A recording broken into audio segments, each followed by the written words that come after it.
Josué, chapitre 12. Voici les rois que les Israélites bâtirent et dont ils possédèrent le pays de l'autre côté du Jourdain, du côté du soleil levant, depuis le torrent de l'Arnon jusqu'au mont Hermon, avec toute la plaine située à l'est. Il y avait Sihon, le roi des Amoréens qui habitait à Hesbon. Il dominait sur la moitié de Galaad, depuis Aroër, qui se trouve au bord du torrent de l'Arnon, au milieu de la vallée, jusqu'au torrent du Jabbok, qui marquait la frontière avec les Ammonites.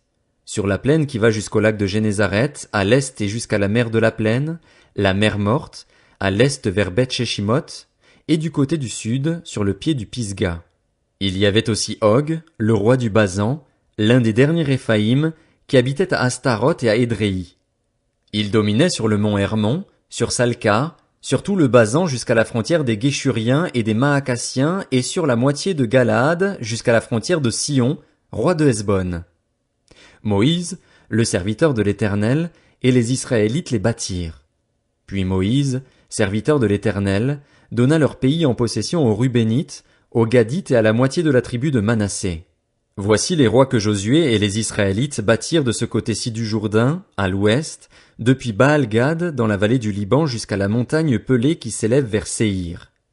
Josué donna leur pays en possession aux tribus d'Israël, à chacune sa portion, dans la montagne, dans la vallée, dans la plaine, sur les coteaux, dans le désert et dans le sud. C'était le pays des Hittites, des Amoréens, des Cananéens, des Phéréziens, des Héviens et des Jébusiens.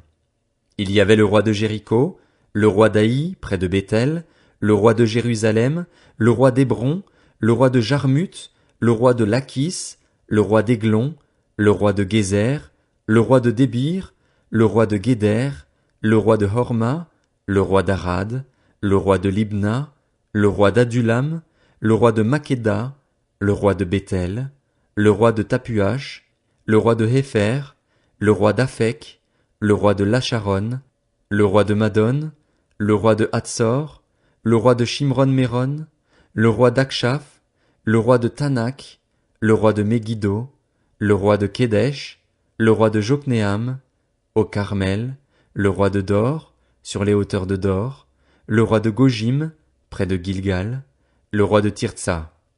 Nombre total de ces rois, 31. Josué, chapitre 13. Josué était vieux, il était d'un âge avancé. L'Éternel lui dit alors, « Tu es devenu vieux, tu es d'un âge avancé et le pays qu'il te reste à conquérir est très grand. Voici le pays qui reste. Tous les districts des Philistins et tout le territoire des Guéshuriens, depuis le Shishor qui coule à la frontière de l'Égypte jusqu'à la frontière d'Écron au nord. Cette région doit être considérée comme cananéenne et est occupée par les 5 princes des Philistins, celui de Gaza, celui d'Asdod, celui d'Ascalon, celui de Gath et celui d'Écron, ainsi que par les Aviens au sud. Il reste aussi tout le pays des Cananéens avec Méhara, qui appartient aux Sidoniens, jusqu'à Aphek, jusqu'à la frontière avec les Amoréens. Le pays de Guébal et tout le Liban en direction du soleil levant, depuis Baal-Gad au pied du mont Hermon jusqu'à l'entrée de Hamath. Tous les habitants de la montagne, depuis le Liban jusqu'à Misrépoth-Maïm, tous les Sidoniens. Je les chasserai devant les Israélites. Donne seulement ce pays en héritage à Israël en procédant à un tirage au sort, comme je te l'ai prescrit. Divise maintenant ce pays par portions entre les 9 tribus et la demi-tribu de Manassé. Les Rubénites et les Gadites, avec l'autre moitié de la tribu de Manassé, avaient reçu leur héritage, que Moïse leur avait donné de l'autre côté du Jourdain. Ils se trouvaient à l'est, conformément à ce que leur avait accordé Moïse, le serviteur de l'Éternel. Leur territoire s'étendait d'Aroër sur les bords du torrent de l'Arnon, depuis la ville qui se trouve au milieu de la vallée, en passant par toute la plaine de Médeba jusqu'à Dibon, ainsi que par toutes les villes de Sihon, roi des Amoréens, qui régnait à Hesbon, jusqu'à la frontière avec les Ammonites. Il couvrait aussi Galaad, le territoire des Guéshuriens et des Maacassiens, tout le mont Hermon et tout le Basan, jusqu'à Salca. Tout le royaume d'Og en Basan, qui régnait à Astaroth et à Édréi et qui était un des derniers Réphaïm. Moïse bâtit ses rois et les chassa, mais les Israélites ne chassèrent pas les Guéshuriens et les Maacassiens, et ils ont habité au milieu d'Israël jusqu'à aujourd'hui. La tribu de Lévi fut la seule à laquelle Moïse ne donna pas d'héritage. Les sacrifices passaient par le feu devant l'Éternel, le Dieu d'Israël, tel fut son héritage, comme il le lui avait dit. Moïse avait donné une part au clan de la tribu de Ruben. Leur territoire couvrait, à partir d'Aroër sur les bords du torrent de l'Arnon, à partir de la ville qui se trouve au milieu de la vallée, toute la plaine près de Médeba, Hesbon et toutes ses villes dans la plaine, c'est-à-dire Dibon, Bamoth Baal, Beth Baal-Méon, Jahatz, Kédémoth, Méphat, Kirjataïm, Sibma, ainsi que Tseret Achachar sur la montagne qui domine la vallée, Beth Péor, les coteaux du Pisga, Beth Jeshimoth, toutes les villes de la plaine et tout le royaume de Sion, le roi des Amoréens, qui régnait à Hesbon. Moïse l'avait battu, lui et les princes de Madian qui dépendaient de lui et habitaient dans le pays. Évi, Rékem, Tsur, Hur et Réba. Parmi ceux que les Israélites tuèrent alors par l'épée figurait le devin Balaam, fils de Béor. Le Jourdain servait de limite au territoire des Rubénites. Voilà quel fut l'héritage des clans des Rubénites, avec les villes et leurs villages. Moïse avait donné une part à la tribu de Gad, au clan des Gadites. Ils eurent pour territoire Jaézer, toutes les villes de Galaad et la moitié du pays des Ammonites jusqu'à Aroër vis-à-vis de Rabat. Leur territoire s'étendait depuis Hesbon jusqu'à Ramath-Mitzpé et Bétonim, depuis Mahanaïm jusqu'à la frontière de Débir, et, dans la vallée, il comprenait Beth-Haram, Beth-Nimra, Sukkot et Tsaphon, c'est-à-dire ce qui restait du royaume de Sion, le roi de Hesbon.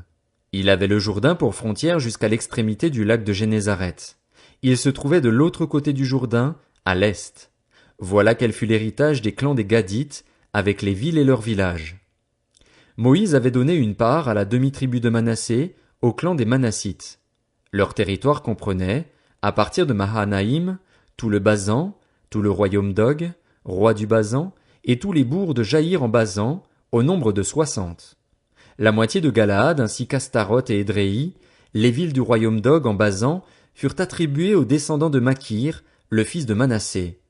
Elles furent attribuées à la moitié des clans des descendants de Makir. Telles sont les parts que fit Moïse lorsqu'il se trouvait dans les plaines de Moab à l'est du Jourdain, vis-à-vis de Jéricho. Moïse ne donna pas d'héritage à la tribu de Lévi. L'Éternel, le Dieu d'Israël, était lui-même leur héritage, comme il le leur avait dit. Josué, chapitre 14. Voici ce que les Israélites reçurent en héritage dans le pays de Canaan, ce que le prêtre Éléazar, Josué, fils de Nun, et les chefs de famille des tribus israélites partagèrent entre eux. Le partage eut lieu par tirage au sort, comme l'Éternel l'avait ordonné par l'intermédiaire de Moïse, pour les 9 tribus et demie. En effet, Moïse avait donné un héritage à 2 tribus et demie de l'autre côté du Jourdain, mais il n'avait pas donné aux Lévites d'héritage parmi eux. Les fils de Joseph formaient 2 tribus, Manassé et Éphraïm, et l'on ne donna pas de part aux Lévites dans le pays, si ce n'est des villes d'habitation avec leurs environs pour leurs troupeaux et leurs biens. Les Israélites se conformèrent aux ordres que l'Éternel avait donnés à Moïse et partagèrent le pays. Les Judéens s'approchèrent de Josué à Gilgal. Caleb, fils de Jéphuné, le Kénizien, lui dit: « Tu sais ce que l'Éternel a déclaré à Moïse, homme de Dieu, à mon sujet et au tien à Kadès-Barnéa. J'étais âgé de 40 ans lorsque Moïse, le serviteur de l'Éternel, m'a envoyé de Kadès-Barnéa explorer le pays, et c'est avec un cœur droit que je lui ai fait mon rapport. Mes frères qui étaient montés avec moi ont découragé le peuple, mais moi j'ai suivi pleinement la voie de l'Éternel, mon Dieu.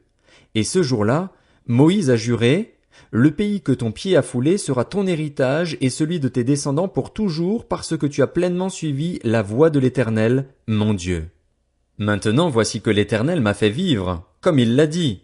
Il y a 45 ans que l'Éternel a dit cela à Moïse, à l'époque où Israël marchait dans le désert, et je suis aujourd'hui âgé de 85 ans. Je suis encore aussi robuste que le jour où Moïse m'a confié cette mission. J'ai autant de force que j'en avais alors, qu'il s'agisse de combattre ou de partir en campagne et en revenir. Donne-moi donc la région montagneuse dont l'Éternel a parlé à cette époque-là. Tu as appris alors qu'il s'y trouve des Anakim et qu'il y a des villes grandes et fortifiées. Si l'Éternel est avec moi, je les chasserai comme il l'a dit. Josué bénit Caleb, fils de Jéphuné, et lui donna Hébron pour héritage. C'est ainsi que Caleb, fils de Jéphuné, le Kénizien, a eu jusqu'à aujourd'hui Hébron pour héritage, parce qu'il avait pleinement suivi la voie de l'Éternel, le Dieu d'Israël. Hébron s'appelait autrefois Kirjat Arba.